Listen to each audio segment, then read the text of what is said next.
Good afternoon. The microphone works. Can everybody hear me okay?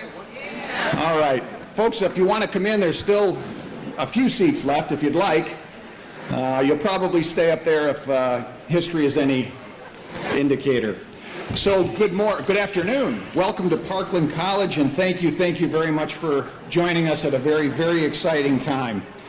So this month and this year marks Parkland College's golden anniversary. Founded in 1966, we're celebrating 50 years of accessible, affordable, and comprehensive education and training, serving more than 300,000 individuals. Ed, Charlo, your number is right. It's 320,000 to be exact.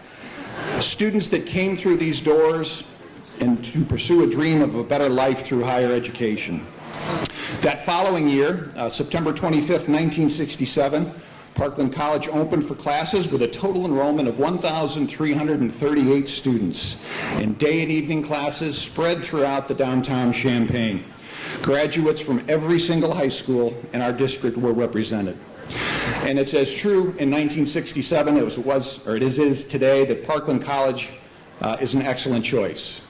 50 years later, there you go.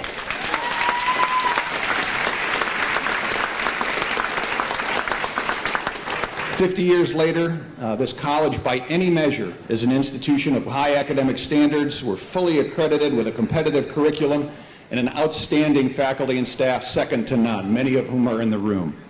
So Parkland remains the #1 feeder school to the University of Illinois. We offer associate's degree and certificate programs in more than 120 different academic, professional, and technical majors. And as thousands of our successful alumni can affirm, our exceptional academic and student service units offer ongoing support, career and job placement, and certainly assistance in transferring to four-year universities. So along with this core academic strength, our college most importantly remains financially strong despite the recent state budgetary consternation. Our students can and will receive excellent instruction notwithstanding the state legislative and executive branches work, and despite what you read in the newspaper or on the media, I can assure you that Parkland College is fiscally sound, financially conservative, and has an extraordinarily bright future.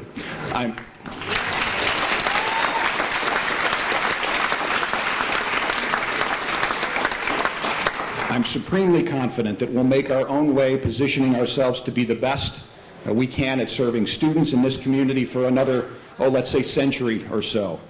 So I think in some ways the timing of this state budget impasse is actually useful. It's caused quite a bit of discussion at the community, or in this community, certainly in the state, and I think nationally, focusing the attention on the value of public higher education, both at the university and the community college level. But having said that, beginning today and continuing through the next year, we will be celebrating the founding of Parkland College in a number of different ways. So first, you'll be seeing an effort to highlight at least 50 of Parkland College's notable alumni in a variety of ways. So we consider alumni to be anybody who's earned a degree or a certificate here, or who started their educational journey with us and transferred on, or earned a valuable job skill along the way. And let me tell you, it's quite a group already. You'll be able to see each of our notable alumni in our newsletters and our Twitter and our Facebook feeds. And I think you'll see them on the radio, or at least hear them on the radio too. And it's my very great pleasure to introduce the first of our notable alumni. The first alumni to be recognized as one of the 50th alumni is Jason Peddle. He's earned his associate degree in digital media in 2012, just a couple years ago. And Jason worked on the visual effects team that won a 2015 Grammy for Game of Thrones episode called The Dance of Dragons. And you'll certainly be able to read more about Jason in our 50th anniversary website, which I think is active today. So congratulations to our first notable alumni.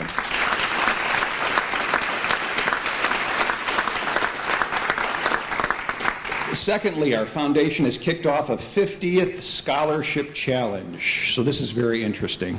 Our goal is to provide 50 new scholarship opportunities for our students. They could come from alumni or community leaders or friends of the college. And what better way to celebrate our 50th anniversary by providing more and better scholarship opportunities for our students in our community. So information about how to get involved or how to participate can be found on the Foundation's webpage or you can visit Ellen Schmidt at any time. She's dressed in green. There, she's in the back of the room. So please consider joining my wife Michelle and I as we help support 50 new scholarships for our students in 2016. Lastly, here's a date that I'd like you to remember. August 20th, 2016. August 20th. So a very special milestone anniversary wouldn't be complete without a very special evening and celebration. So this will be our 50th gala anniversary. Now, it just won't be our normal run-of-the-mill gala. None of them actually are, but this one's actually even more special. So our friends at Ford City, Charlie Chaplin and Mark Palafis, they're here somewhere. Wait, raise your hand if you would, guys. They're here somewhere. There they are in the back. So they have acquired a vehicle for us. And we can clap as soon as I tell you what it's all about. It's a very special vehicle in a number of different ways. First, it's cool. It's a Mustang. The second part about it, it was built on August 20th, 1966. And we'll be giving it away on August 20th, 2016. So it will be exactly 50 years old. Very cool. Thank you, gentlemen, for your donation.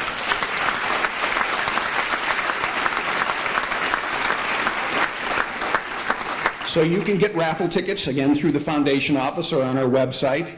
I think you can get them right outside the door here. Nancy Williman has a table with raffle tickets. Let me tell you, there's only 1,966 tickets available. No coincidence. So your odds are very good. They're $50 a piece, and I bet they're going to go very, very quickly. So good luck. This afternoon, we have a few notable guests, some people on the stage here that have agreed to be part of our celebration today, and I have the joy of introducing them. And the first is Miss Joan Sensenbrenner. Joan and her family have been friends of Parkland College before there was even a Parkland College. See, Joan is the daughter of the late William Froome, one of the founding board members of Parkland College, the creator of the Parkland College Foundation, and the namesake for our perimeter drive around the college, William Froome Way. So I had the honor of knowing Mr. Froome for a short while in my career. I recall my predecessor, Zalima Harris, though, talking fondly about her conversations with Mr. Froome in the early days of Parkland College. Actually, she talked about another gentleman who's in the room with us also, another one of our founding trustees, Mr. Wayne Newell. Thank you for joining us today as well. Let's give him a hand.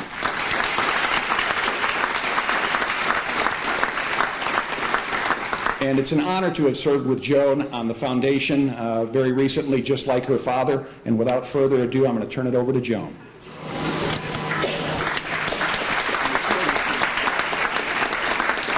Thank you.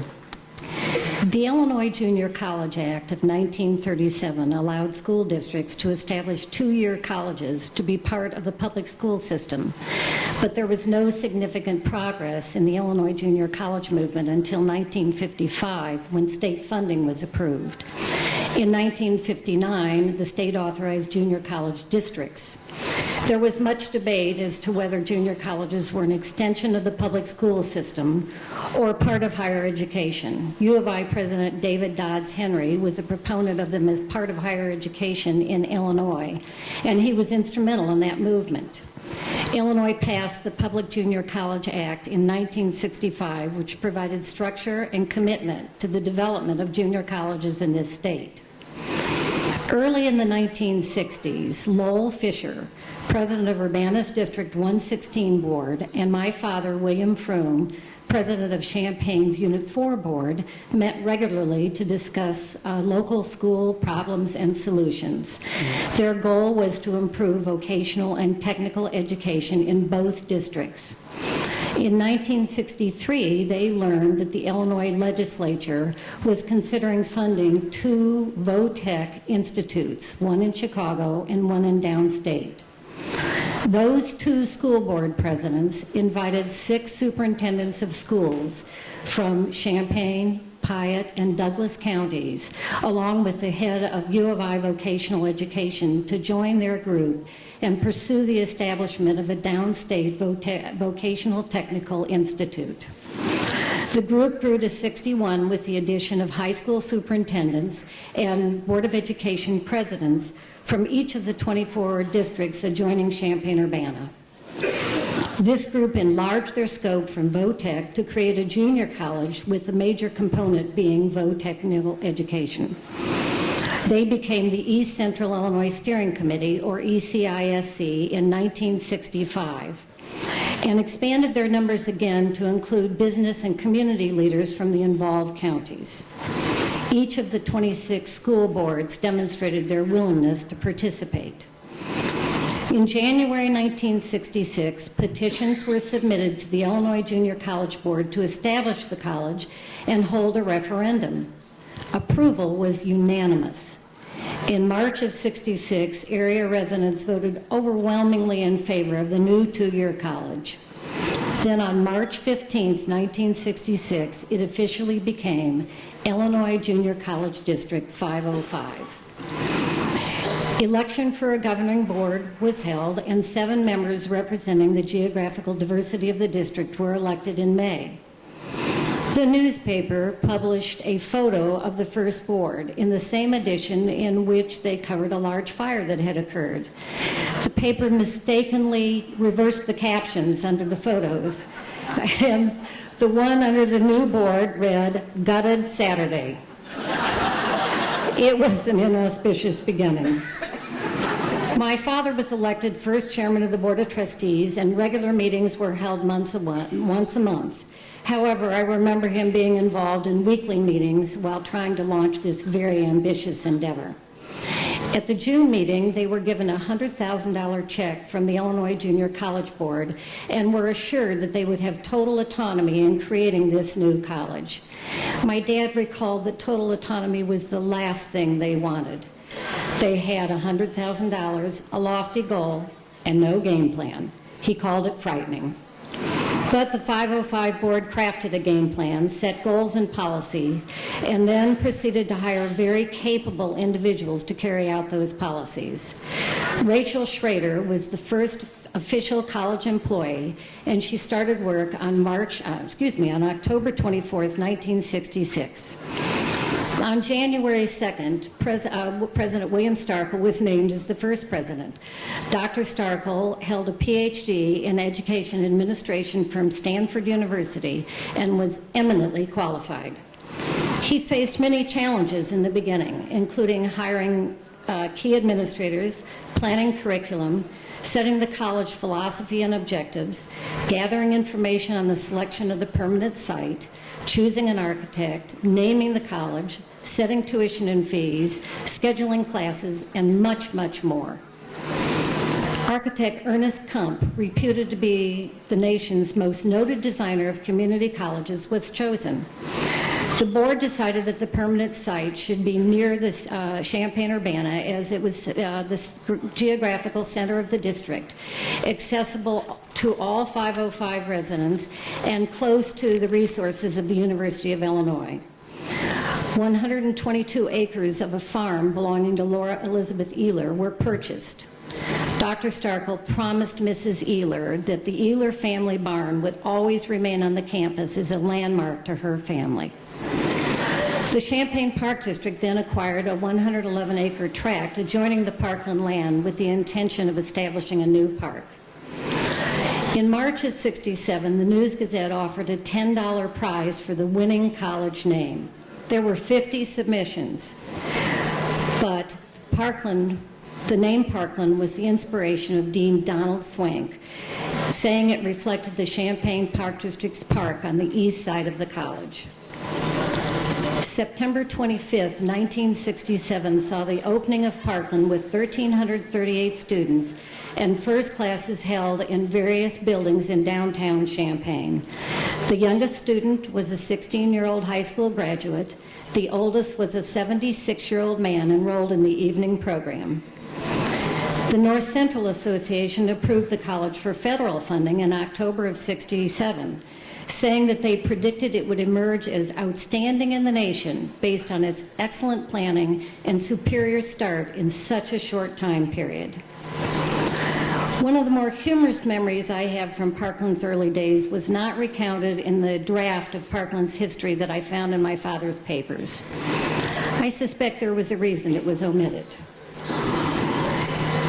While still in the planning stages of the permanent campus, Dr. Starkle and the Board of Trustees traveled to San Francisco to visit Foothill College designed by Kump.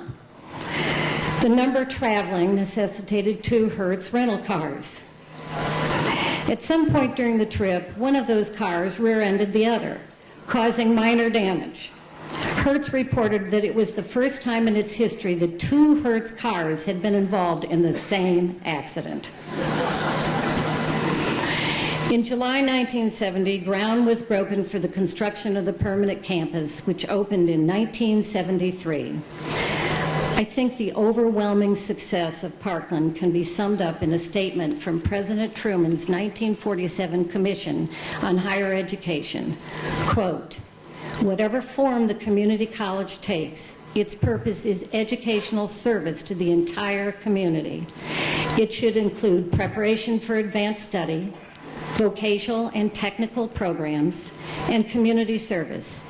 It should be dedicated to lifelong learning and be an active center for adult education." Unquote. Parkland is truly the embodiment of that goal. It was my father's avocation and passion from 1963 until he died in 2006. He was and would be so proud of Parkland College. Thank you.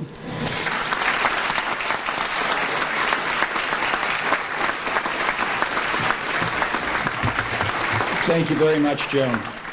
I'd just like to take a moment to give a special thanks to all the Parkland faculty and staff retirees that have come back to join us today. I know there's a ton of you in the room, and I'm tempted to start naming off names and waving at you, but we'd be here all day. Thank you for joining us.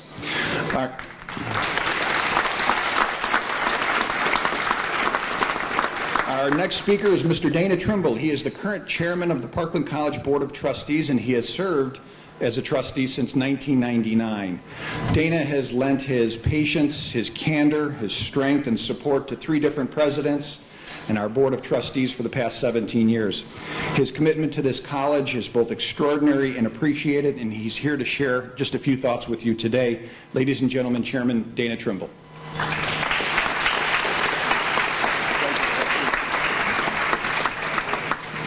Thank you, Tom, for those kind remarks. Before I start my remarks, I'd like to recognize a couple of people as well. We've talked about the founding board members. I'd like to also recognize the current board members who are with us. Mr. Jim Ayers joins me up here from Monticello. I know Donna Gertz is here from Champaign. And I think that's all the current trustees that we have here. Now I'd like to recognize former trustees and or their spouses. Would you stand up, please? Mr. Lynn Warfel in the back, and Vincey Quinlan here representing Paul, who was on our board for a long time. Thank you. Well, as a member of the Parkland College Board of Trustees, I feel honored to serve and represent this community college during such a historic occasion as our golden anniversary. On my 17 years as a trustee, I continuously have been impressed with the exponential growth that Parkland has seen. We've seen growth in academic services support for students, in innovative approaches to teaching and learning, and especially our physical size and facility capacity. This kind of growth and stability reflects the caliber of the administrators and the faculty and the staff who come to work here every day. These individuals not only care deeply about you, our student, but they will help you succeed in your careers, and they work passionately and persistently to ensure that the quality of the education and the training that you receive remain at the highest levels of excellence. Their efforts and the support of our communities and business partners have given Parkland College a national reputation that I grow more proud of each year. As you will see over the course of this year-long celebration, many others echo my pride and admiration for Parkland. As an example, I'd like to share a recognition offered by Representative Chad Hayes from the 104th District on behalf of the state of Illinois. We have a plaque representing that, and it reads as follows. The 99th General Assembly, House of Representatives, acknowledges Parkland College in recognition of the college's 50th anniversary and the extraordinary contributions to the enhancement of their students and the communities in the past, the present, and the future, and joins in the commemoration of the effort, dedication, and hard work that led to the success and further expresses its best wishes. Like our state legislators, I believe strongly in the future of Parkland College. I believe that its programs and its services will continue to have a positive impact on young minds, new high school graduates, adult returning students, career changers, and seasoned learners as well. All those for generations to come. Congratulations to Dr. Ramage and to all of Parkland's employees for a job well done. And here's to at least 50 more years of outstanding student success.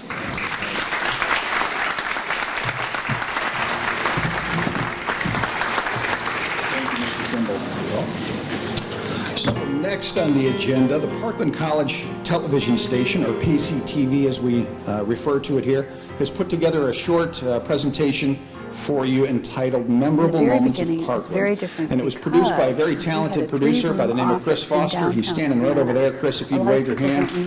Let's take a look. I think you'll probably see it more than once this year. So go ahead and play the video. 1966, and Dr. Starkle had been hired as the president. It was just amazing how quickly he and the Board of Trustees, of course, identified members for the administration and just got things rolling. Some of my best memories, and I think some of the most essential years for Parkland, were those early years when we were all teaching in every nook and cranny downtown, and we were put together in office spaces. Wherever you could find a space, there would be a little bullpen office. And 4 or 5 of us from various disciplines would be together. But it turned out that those years spent mixing the way we did, informally and sort of by necessity. We developed friendships and a kind of collegiality that we would never have done without that. Dick Karch, who was assistant dean, was handling financial aid as one of the miscellaneous duties. Well, he would come into my office at UOBI. I was working at UOBI in the financial aid office, and said, "Ken, how do you solve these problems?" And so one day I said to him, jokingly, "If you ever have want to hire a financial aid person, so why don't you recommend me?" And he mumbled something that, well, it happened that in 1970 they decided to have financial aid. What stands out in my mind the most are the memories of commencement. We have helped thousands of students experience one of the greatest moments of their lives, graduation, an accomplishment that they worked dearly for. The joy and pride we saw on their faces, as well as their parents, friends, spouses, children, was a source of pride for all of us, faculty and staff. We had reason to celebrate. It was a beginning, a new future that we could feel we had a little piece of helping them fulfill. One summer, we had students help with a research project for the college, and so it was a methods of social research class, and the students actually participated in a survey of district employers. I was so happy to discover that the students were really enjoying it.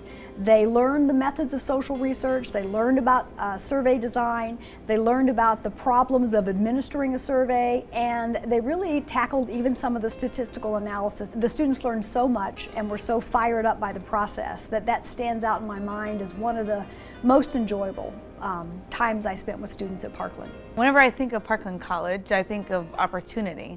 I was a participant in student government, student ambassadors, and Phi Theta Kappa. Those were just some of the organizations. I was able to go on different trainings, participate, meet new people, travel a little bit, and connect between the students and the faculty and staff. When I first met with President Tom Ramage, I told him that I wanted student government to be an integral part of institutional culture. And he kind of looked at me and he asked, what's that look like to you? And that question was very provoking. I guess I didn't really know what it looked like at the time.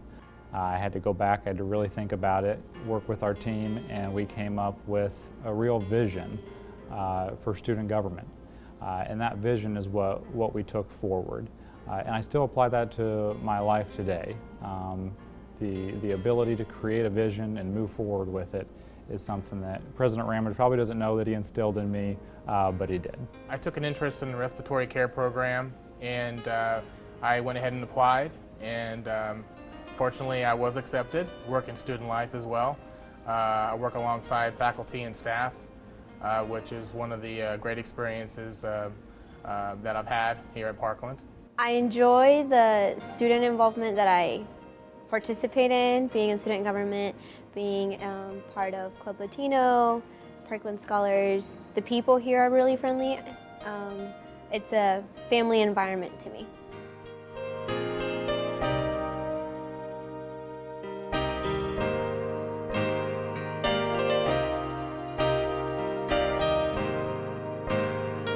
Mr. James Ayers was elected to the Parkland College Board of Trustees in 1989.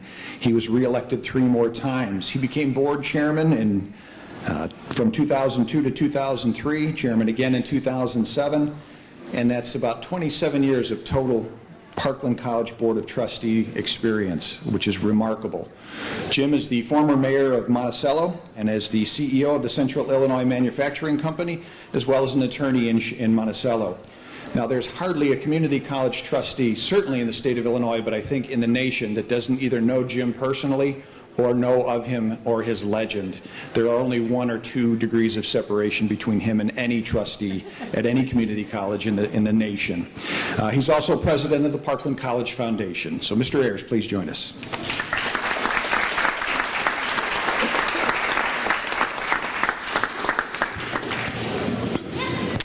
Thank you, Dr. Ramage. Wow, what a crowd that's here today. I'm really impressed with all the distinguished and honored guests that we have here today. All of you who have participated in one way or another with Parkland College. And I want to thank you, and I think all of us should give a big round of applause for all those folks who have participated over the last 50 years with Parkland College. So let's hear it.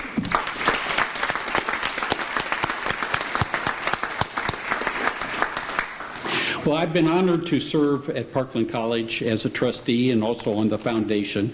And we have several foundation board members here today. And so if they would all stand, I'd like to recognize them. So if you're a Parkland Foundation board member or former board member of the foundation, please stand up. Charlie Chaplin, Dan Knoll, Jill Ahrens is here someplace. There. And so thank you for your service. Yes.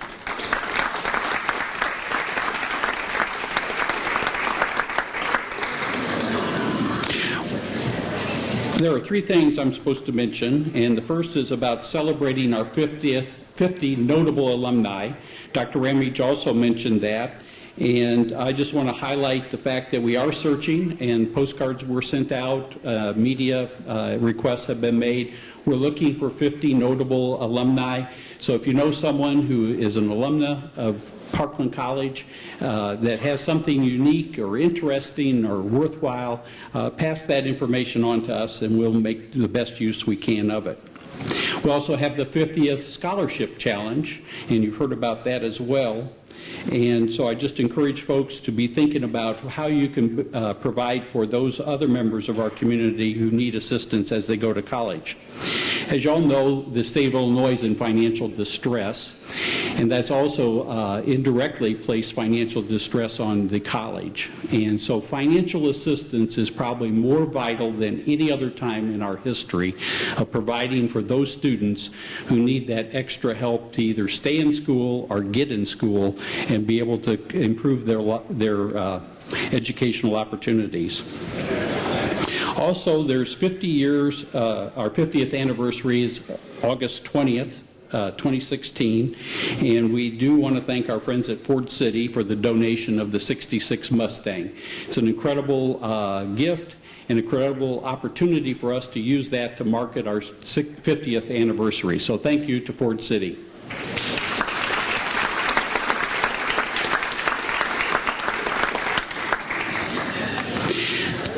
I'm supposed to mention a couple interesting things, and I think of 2 that just have come to mind since my speech and Dr. Ramage's speeches were very similar, so I'm not using everything in our original speech. So Last weekend, I was at the Illinois Community College Trustee Week meeting, and another trustee from Kankakee Community College is a fellow by the name of Dick Fry. And Dick Fry was hired by Bill Starkle as one of the early employees. One of his, and I don't know if there's anybody here who remembers Dick or not. Okay. Dick has spent most of his 50-year career at Kankakee Community College, but his first job out of the University of Illinois was working at Parkland College, running around, getting chairs bought, finding locations, getting blackboards, all these kinds of things, and Dale can tell you all about Dick as a man. And he reminded me of this Saturday. And I didn't tell him that today, I was even going to mention him today, but it came to mind that, you know, that we have touched lives every place that we don't even know about. And so that's just one example. And then I was fortunate, Monticello has had a trustee from the very beginning. We had a Mr. Quinlan, who was our regional superintendent. We had C.W. Barnes, who was on the original board of trustees. Then we have my good friend Dick Odell, who was a trustee, and then I replaced Mr. Odell when he retired. And so we've always had a very special relationship with Parkland College, having someone from our community serving. And then over the course of time, ran across Professor Curtis and his wife. We were longtime family friends, and Mrs. Curtis always reminded me that when I was a small child, she was my babysitter.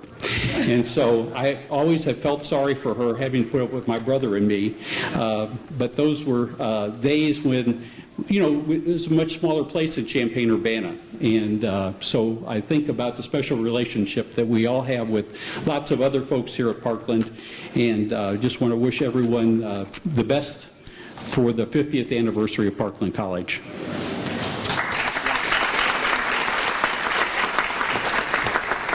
And one more speaker joining me next is Mr. Nicholas Scott, one of our current students, and he is sure to become one of our notable alumni, I'm sure, in a very short period of time as his career progresses. Nick, thanks for being here today and providing us with a reflection from the student's perspective. Nick.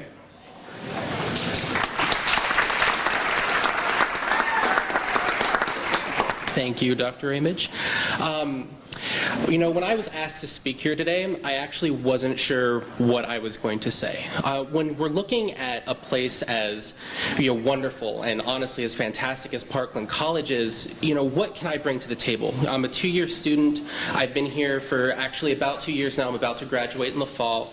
You know, we have people here who have been here for almost, you know, 2 decades giving their opinions. And so what I'm going to bring instead is how Parkland has shaped me, not only as a student, but as a person. Because, you know, I wasn't always the best student. I graduated in 2010, you know, with a fantastic GPA of 2.5. And everyone kind of told me, you know, Nick, college, it's not for you. You know, there are other things you can do. And so I believed them. You know, I started working at the Urbana Walmart. You know, I made minimum wage. And then one day I got this wonderful catalog in the mail telling me, it's not too late to sign up for classes, apply now. And I did. They accepted me, even though I thought this wasn't something for me, and I began my, you know, my academic career. I met Paula Boyd, who was one of the humanities departments. She teaches English 101, and she became one of my first mentors. She was the first person who really believed in me, believed that I could do something, that I could be somebody. And Dr. Ramage mentioned in his opening speech that this is about building a better life. Well, that's what happened. I made the Dean's List that year, which is something that I had never done in my entire life. That fall, oh, thank you. I should note that we have like 1,000 people in the Dean's List right now, so. But that fall, I became more courageous. You know, I believed in myself. And I joined the Parkland Chamber Singers as a vocalist I've never done before. And I also joined the Parkland Speech and Debate team. And I met 2 more mentors. The director, Miranda Rowland of the Parkland Chamber Singers, and Brian Caffarelli, the speech team captain.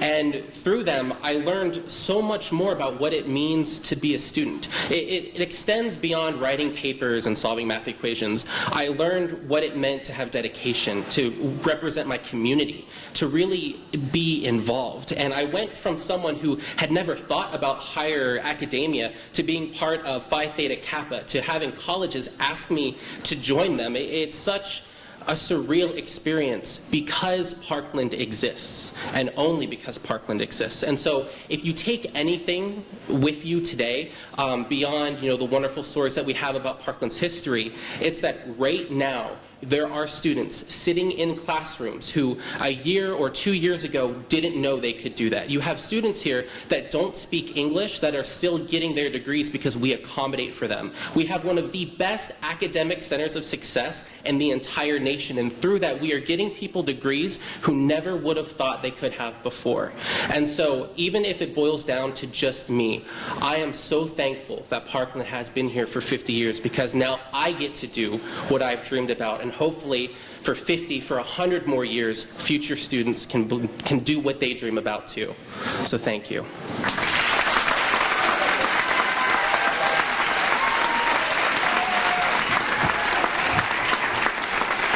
How about that?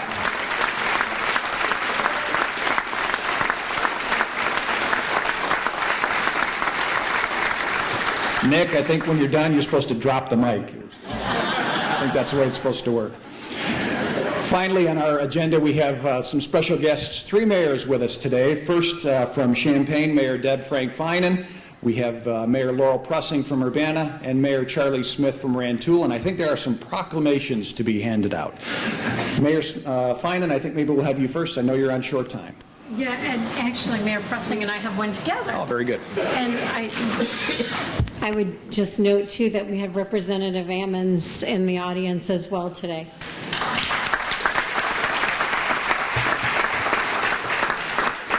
So, whereas Parkland College is celebrating 50 years of excellence as an institution of higher education in Illinois, and whereas the establishment of the college was authorized by the 74th General Assembly in June of 1965 with the passage of House Bill number 1710, also known as the Public Community College Act, and whereas Parkland College was founded on March 12, 1966, when voters approved the referendum to establish a junior college district 505, and whereas the Parkland College Board of Trustees first met in May 1966 to establish the principles around which the college would be built, and whereas Parkland College's first classes were taught in 1967 in temporary classrooms downtown Champaign, and the permanent campus opened in the fall of 1973,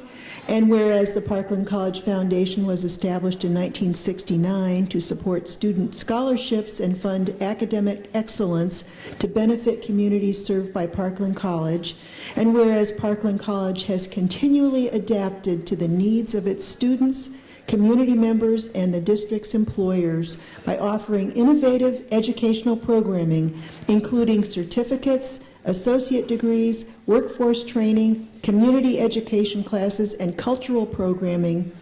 Whereas in its 50th year of existence, 2016, Parkland College celebrates 50 years of student success and 50 years of serving its mission, engaging the community in learning. Now, therefore, we, Laurel Lunt Pressing, Mayor of the City of Urbana, and Deborah Frank Finan, Mayor of the City of Champaign, do hereby proclaim Monday, March 14th, 2016, as Parkland Day.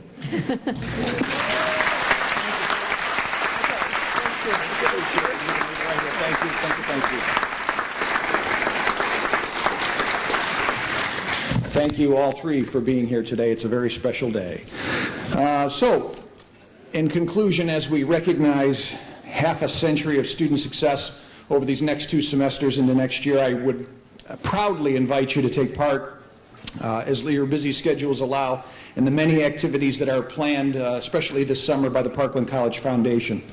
All summer, we'll be out at all 66 of the various communities that make up our 3,000 square mile community college district. We'll be at county fairs, we'll be at celebrations, we'll be at parades and festivals, and yes, that 1966 Mustang will be with us. You'll get a chance to take a look at it.